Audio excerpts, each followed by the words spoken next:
बिस्मिल्लाहिर्रहमानिर्रहीम।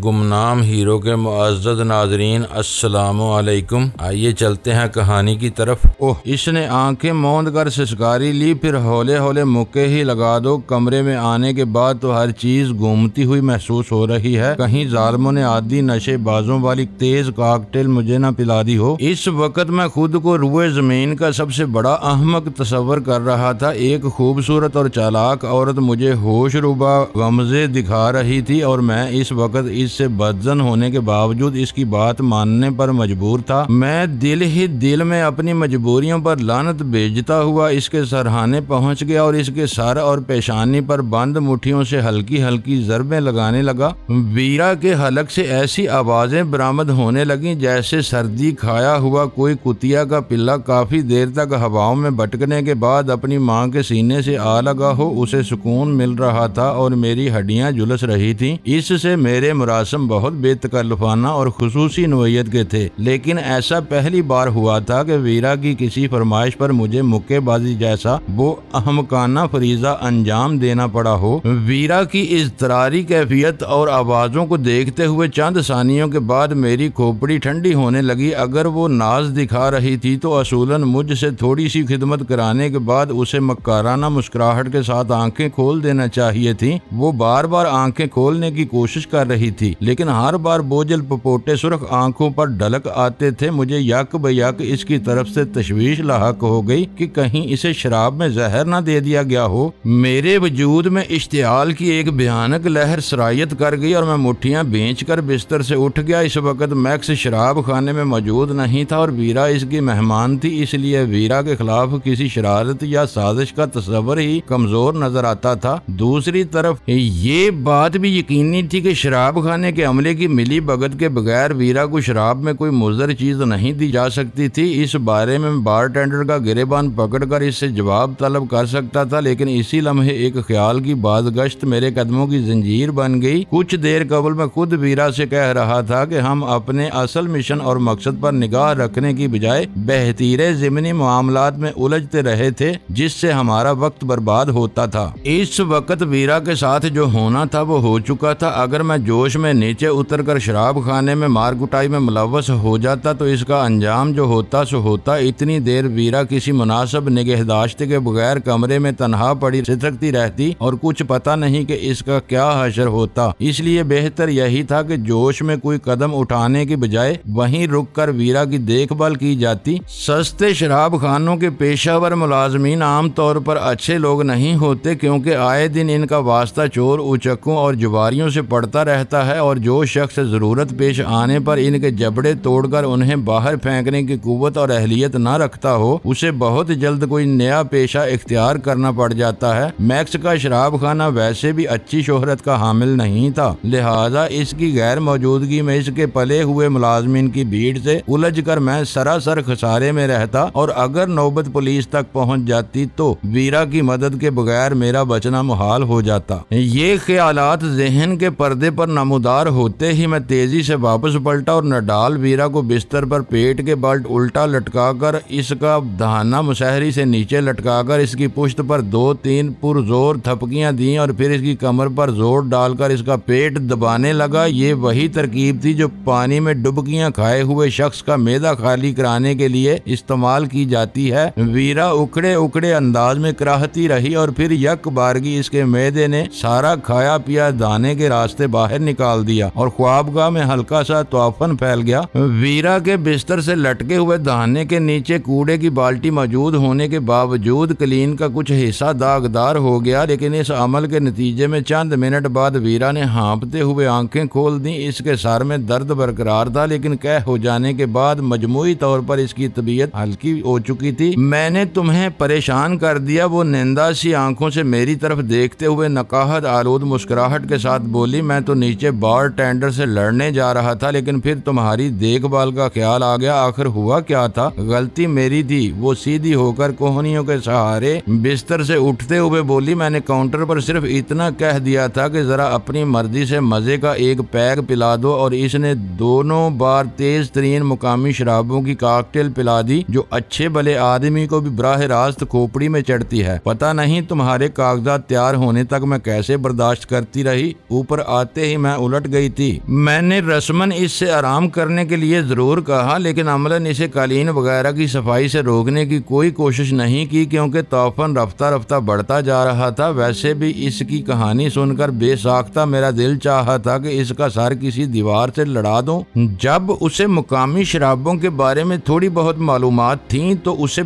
इंतखाब बारटेंडर पर छोड़ने की हमाकत नहीं करना चाहिए थी, क्योंकि एक मर्तबा मैं खुद ऐसी गलती का खमियाजा भुगत चुका था। कराची आने से कबल एक बार मैं पिंडी की लाल कुर्ती में एक पान फरोश के पास मजेदार तंबाकू वाले पान की फरमाइश कर बैठा, और जब पान वाले ने तंबाकू की बर्दाश्त की बाबत दरियाफ्त किया तो मैं जोंक में आकर कह बैठा कि डाल दें अपनी मर्जी से। नतीजा ये हुआ कि मेरा घर पहुंचना दुश्वार हो गया, और जब तक रास्ते में 2-3 बार कह न हुई मैं हमवार कदमों से रास्ता तय करने के काबिल न हो सका। कमरे की सफाई से फारिग होकर मेरे मशवरे पर वीरा ने नीचे से यख फ्रेश लेमन का गिलास मंगवाकर पिया तो इसकी हालत तेजी से बेहतर होती चली गई, और हम एक मर्तबा फिर अपने पुराने मौजू पर आ गए। लेकिन इस बार मैंने इब्तदा सुल्तान शाह के बारे में सवाल से की थी। इसका तो कहना था कि अभी तक सुराग नहीं मिल सका, लेकिन मेरा अंदाजा है कि वो झूठ बोल रहा था। इस अंदाजे की कोई वजह भी होगी। थोड़ी देर की गुफ्तगू में इसने कई बार दोहराया कि सुल्तान शाह के मामले में एजेंसी खसारे में रही, क्योंकि नाकाम महम पर मुआवजे से ज्यादा अखराजात आ चुके थे। इसने इम्कान जाहिर किया कि सुल्तान शाह को कहीं मार्शल से बाहर किसी और शहर में न भेज दिया गया हो। मुआदे की रूह से वो सिर्फ एक ही सूरत में इजाफी रकम तलब कर सकते हैं, जब इनकी महम मार्शल्स की हदूद से बाहर निकल जाए। इसमें झूठ कौन सा है? वो लालची हैं तो तुम इन्हें उम्मीद दिला सकती थी। मैंने इजाफी अखराजात का तखमीना दरियाफ्त किया तो जो वो नहीं बता सका। मेरा ख्याल है कि उन्होंने सुल्तान शाह का खोज निकाल लिया है और अब इसके बारे में अपने तौर पर मालूमात जमा करके ये अंदाजा लगाना चाहते हैं कि मुझसे सौदेबाजी में ज्यादा से ज्यादा कितनी रकम खींच सकेंगे। यहाँ सब ही चोर हैं, मैंने तलखी से कहा। मैक्स भी इसी राह पर चल रहा है। गजब खुदा का इस तंग और घटिया सी ख्वाबगाह के हम $200 यौमिया दे रहे हैं। चोर नहीं, ये मेरा बरसों का तजर्बा है कि जिन शहरों में सियाहत को आमदनी के जराए में अहमियत हासिल होती है, वहाँ के बाशिंदे बाहर से आने वालों को ठग और लुटेरे नजर आने लगते हैं, जबकि मुकामी लोग हर सौदे की इब्तिदा ऊंचे मुनाफे के साथ करके कहीं न कहीं सौदा कर लेते हैं। इस तरह खरीदार सस्ती खरीदारी के बावजूद अपने लुट जाने का शाकी रहता है। लोग तो लंदन के बारे में भी यही राय रखते हैं। मैक्स और एजेंसी वाले भी हमसे ज्यादा रकम बटोरना चाह रहे हैं। हम कौन सा रोज रोज इनके फंदे में आते रहेंगे? हमारी गुंजाइश और मामले की अहमियत के पेश नजर वो दाम लगाएंगे। इतनी ही बात ही तो मुझे कमेंट्री सुनाने की बजाय इससे फैसला करके आती। मैं बता रही हूँ कि मैंने बात करना चाही थी, लेकिन इसने रकम का कोई अंदिया नहीं दिया। वैसे मैं 10,000 की पेशकश करती तो वो 2 लाख के ख्वाब देखने लगता। इन लोगों को मैं तुमसे ज्यादा समझती हूँ। इनसे जीतने के लिए बस जरा असाब पर काबू रखना होता है। सुल्तान शाह अगर इनकी नजरों में आ गया है तो वो उसे कभी ओझल नहीं होने देंगे। ये लोग नाम निहाद मामूली फीस के सहारे सिर्फ केस तलाश करने में, असल मुआवजे की बात कामयाबी से जरा पहले असाबी दबाव में तय होती है। अब अगर तुम्हारी तबीयत संभल गई हो तो यहाँ से निकलने की तैयारी करो। मैंने कुछ देर के सुकूत के बाद कहा, मैं तैयार हूँ। रकम के थैले के अलावा मुझे कुछ और नहीं लेना। वो उठ खड़ी हुई। मैंने अपनी इस पनाहगाह पर अलविदाई नजरें डाली, फिर रकम का बैग कंधे से लटकाकर वीरा के साथ ख्वाबगाह से बाहर निकल गया। लेकिन ड्राइंग रूम में पहुंचते ही नीचे से आने वाली मैक्स की दुरुस्त और ऊंची आवाज सुनकर हम अपनी जगह ठिठक कर रह गए। वो आ गया है और किसी मुलाजिम पर बरस रहा है। वीरा सरसराती हुई आवाज में बोली, बैग वापस कमरे में रख दो। अब हमें इससे बात करके ही जाना होगा, वरना वो बरहम हो जाएगा। क्यों ना इसका सामना करने की बजाय अकबी रास्ते से निकल चले।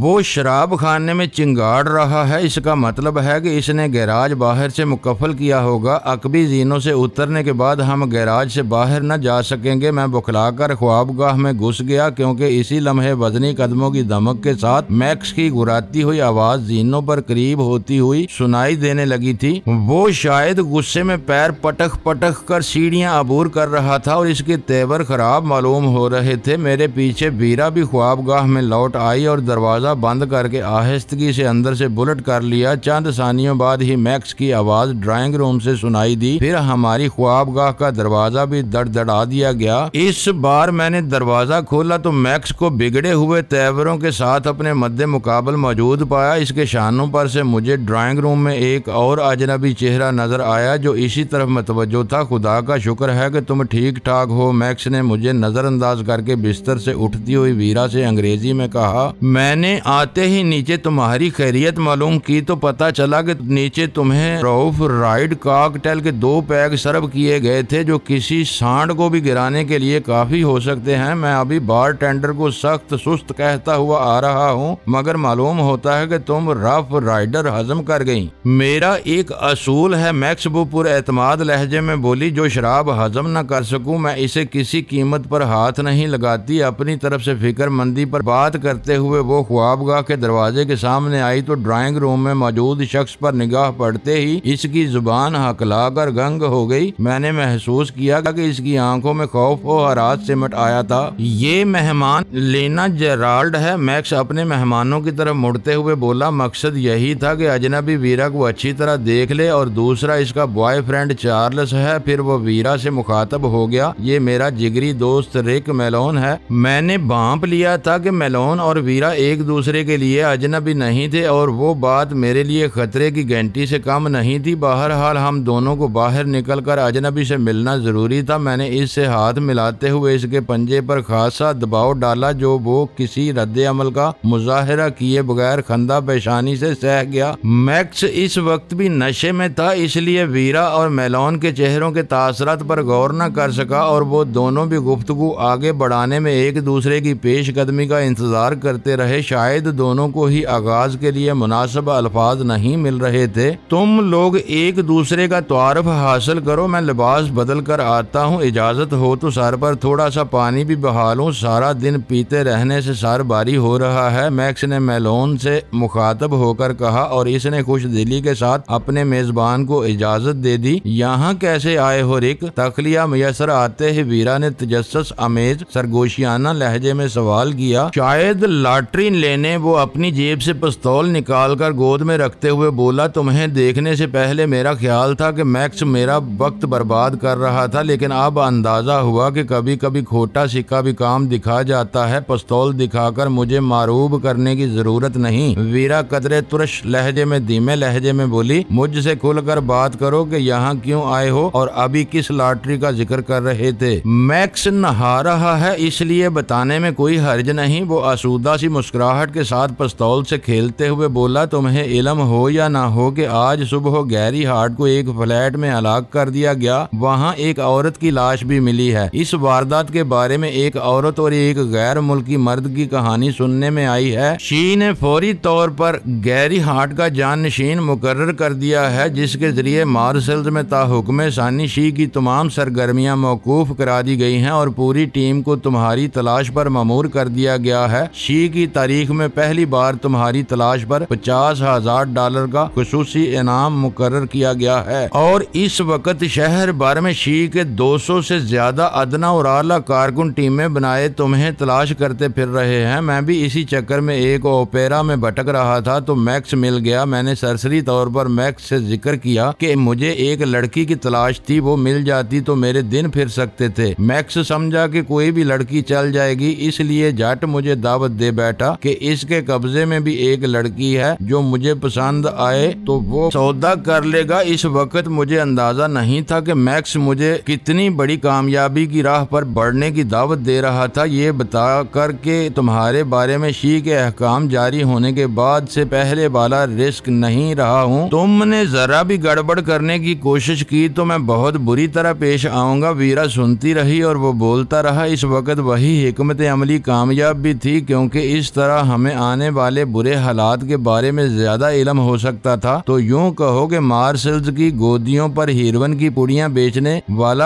आज मेरा खरीदार बनकर आया है, वीरा जहरीले लहजे में बोली। और तुम्हारे बॉयफ्रेंड का भी वो इस वक्त ऊंची प्रवास के मूड में नजर आ रहा था। मुझे शुबह है कि गैरी की हलाकत तुम दोनों ही शरीक थे, वरना तुम यहाँ लेना जेराल्ड के नाम से रह रही होती। शायद तुम्हारे साथी को ले जाने पर कुछ और भी इनाम दे दिया जाए। अब तुम दोनों फंस चुके हो। मैक्स ने गैराज का दरवाजा बाहर से मुकफ्फल किया है और शराब खाने के मुलाजमों से कह दिया है कि इसकी इजाजत के बगैर ऊपर से कोई भी नीचे उतरने की कोशिश करे तो इसकी टांगे तोड़कर उसे दोबारा ऊपर फेंक दिया जाए और तुम हम दोनों को मैक्स से खरीद कर ले जाओगे। मैंने उसे चिढ़ाने की नीयत से अपनी तशवीश पर काबू पाते हुए तहकीर अमेज लहजे में कहा, मैक्स खुद तुम दोनों को बांध कर अपनी गाड़ी में मेरे घर पहुंचाएगा, तुम फिक्र न करो। मैंने तुम्हें देखते ही अपने जहन में कामयाब सौदे का पूरा खाका बना लिया है। इस दौरान में मैं मुसलसल इस घात में लगा रहा कि वो लम्हा भर के लिए भी पिस्तौल की तरफ से गाफिल हो तो मैं हथियार छीन कर उसे गैर मुसल्लह कर दूं, लेकिन इसने एक बार भी मुझे ऐसा मौका फराहम नहीं किया। अलबत्ता अपनी हरदा सराई के दौरान इसने हमें पूरी सूरत हाल से आगाह कर दिया था, जो हमारे हक में बहुत खतरनाक थी। हमारे फरार की राहें मसदूद की जा चुकी थी। मैक्स ने हमें अपना माले गनीमत बनाया हुआ था और रिक हमें औने पौने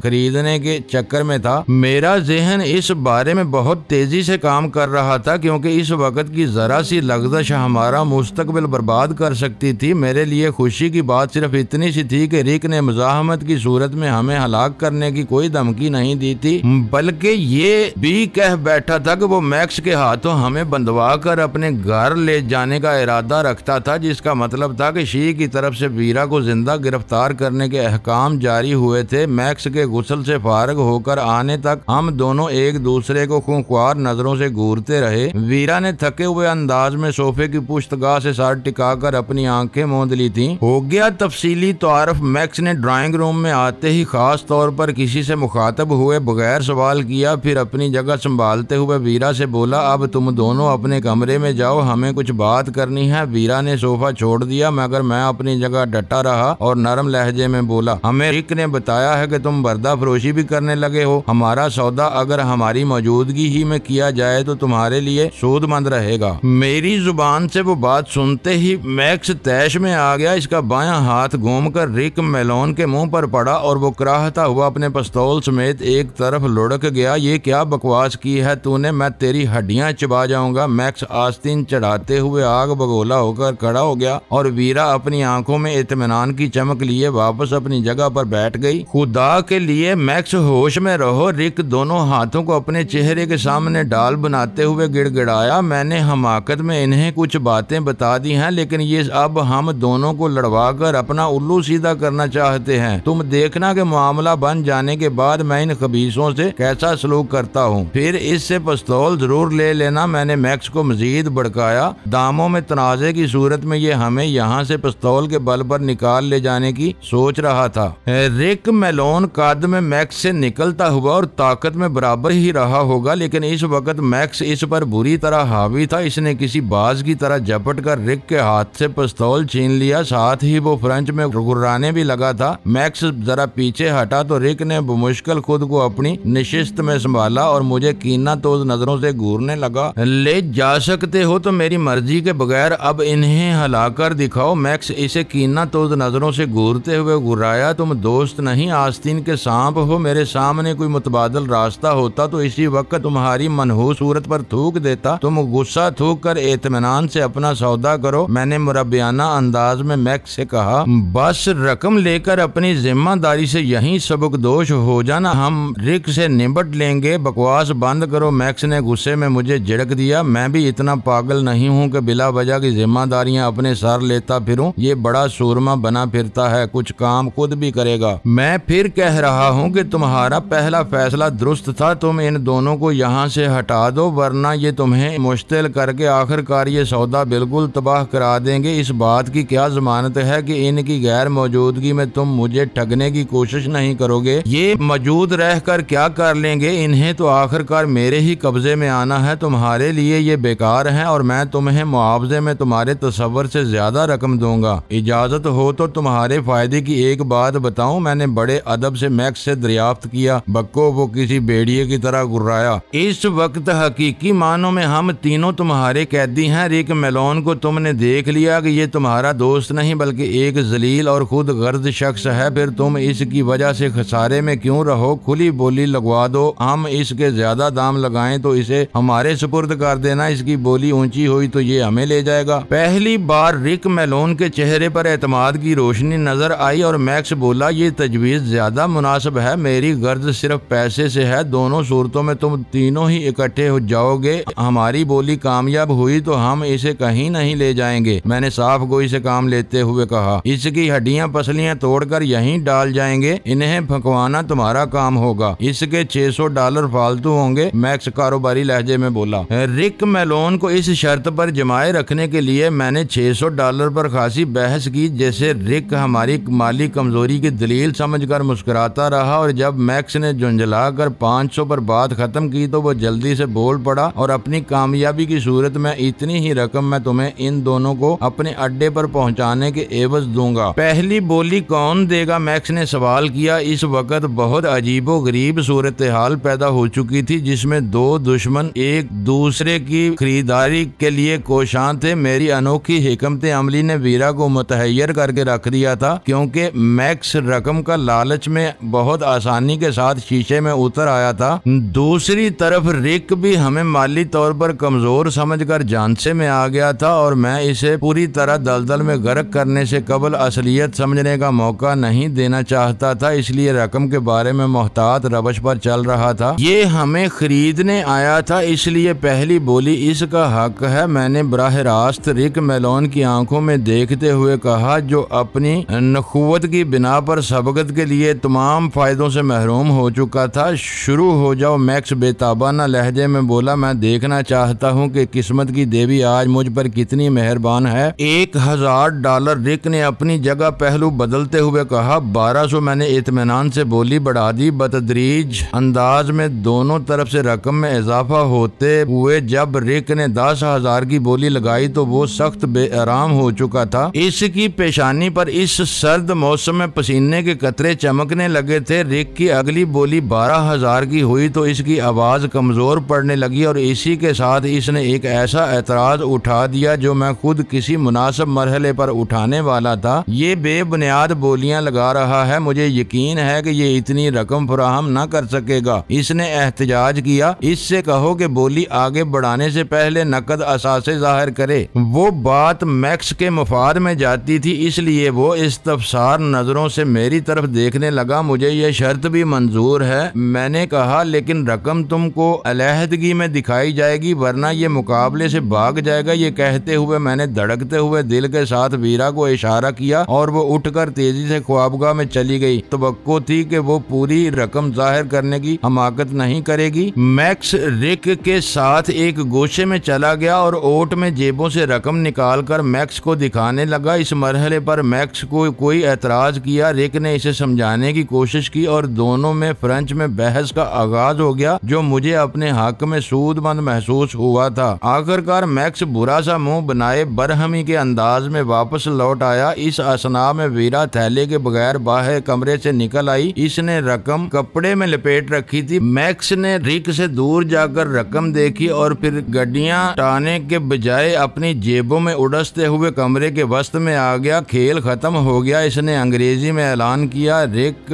मेलोन के पास 12,000 हैं और लीना के पास 40,000, इसलिए ये बोली तुम जीत गए। आखिरी फिक्रा इसने मुझसे मुखातब होकर कहा था। इस कामयाबी पर मैं अपनी इज़्तिरारी खुशी पर काबू न रख सका और झपट कर रिक मेलोन के चेहरे पर 2 जोरदार मुक्के जड़ दिए। वो बुखलाए हुए अंदाज में गुर्राते हुए एक तरफ उलट गया। नीलाम के गैर मुतवक्को अंजाम पर वो बुरी तरह बुखलाया हुआ था। ठहरो, अभी मेरी बात पूरी नहीं हुई। मैक्स गुर्राया, तुम बोली जरूर जीत गए हो, लेकिन सौदा सिर्फ रिक का हुआ है, इसलिए इसके 12,000 भी मेरे हैं। रकम ढीली करो रिक, इसके पास 12,000 हैं तो हमसे तुम 13 ले लो। 27,000 वापस दो, वीरा ने एतराज किया। इस वक्त तुम सस्ती छूट रही हो माई बेबी। मैक्स खबासत से मुस्कुराते हुए बोला, ब्लाइंड कॉल चलती रहती तो शायद तुमको 50-60 हजार फराहम करना पड़ जाते। इसके बाद अब मेरा तुमसे कोई मुतालबा नहीं होगा। वैसे मुझे उम्मीद नहीं थी कि तुम्हारे पास इतना माल मौजूद होगा। कहाँ हाथ मारा है तुमने? तुम्हारी तरह मेरा भी एक दाव लग गया था, लेकिन ये सरासर जुल्म है कि तुमने हमें बिल्कुल कलाश कर दिया है। इससे पहले भी तुम हमें उल्टी छुरी से ज़िबा करते रहे। अखराजात के लिए ये रख लो। इसने $100 के 2 नोट वीरा की तरफ बढ़ाते हुए सखावत अमेज लहजे में कहा, जो इसने मायूसी की भरपूर अदाकारी के साथ ले लिए। लेकिन रिक का पिस्तौल था। मैं इसकी तरफ पलटा तो वो मुजाहमत के लिए तैयार हो चुका था। मेरे करीब न आना, ये सारा ढोंग गैर कानूनी था। तुम किसी जीते जागते आदमी को यूं फरोख्त नहीं कर सकते। मैक्स दांत पीस कर फ्रेंच में कुछ गुर्राया और अपनी फरबा जिसामत के बावजूद किसी माहिर रेसलर की तरह फजा में उड़ता हुआ रिक मैलोन पर जा पड़ा। इससे रिक का रद्द अमल भांपने में जरा सी चूक हो गई, वरना इसी के साथ पिस्तौल का आहनी दस्ता भी रिक की खोपड़ी पर पड़ गया होता। तुम्हारी खोपड़ी वाकई शैतान का कारखाना है, वीरा उर्दू में धीमी आवाज में बोली। दोनों कुत्तों की तरह एक दूसरे को नोच रहे हैं और हम मजे में हैं। अब हमें जल्द अज जल्द यहाँ से निकलने की फिक्र करना चाहिए, वरना मैक्स मजीद रकम के लालच में हमारे बैग की तलाशी लेने का फैसला न कर बैठे।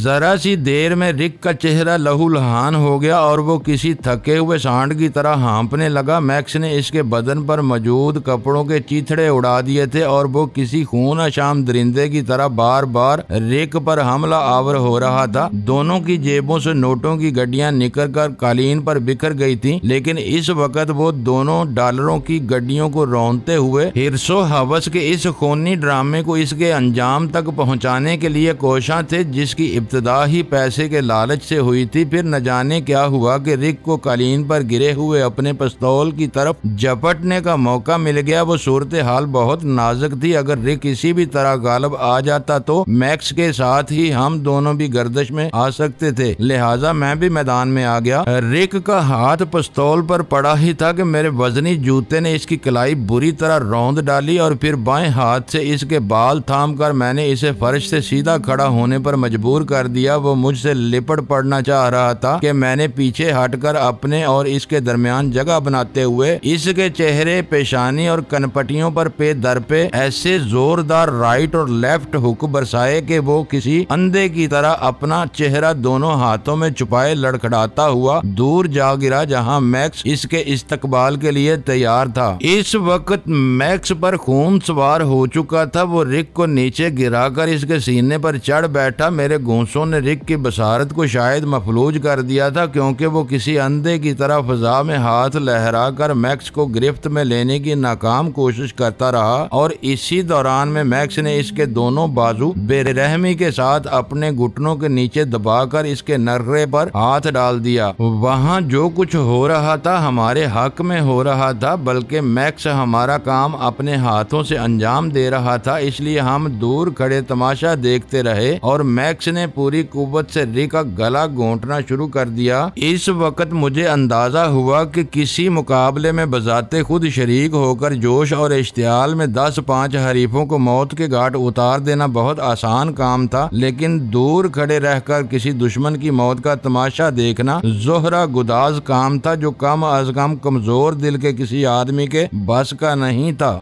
मुअज़्ज़ज़ नाज़रीन, लाइक करें, शेयर करें और कमेंट्स बॉक्स में पाक आर्मी जिंदाबाद, पाकिस्तान पाइंदाबाद का नारा ज़रूर दर्ज करके अपने मुल्क पर फ़ख्र करें और पाकिस्तान की बुनियादें मजबूत करने में अपना किरदार अदा करें। वीडियो देखने का शुक्रिया।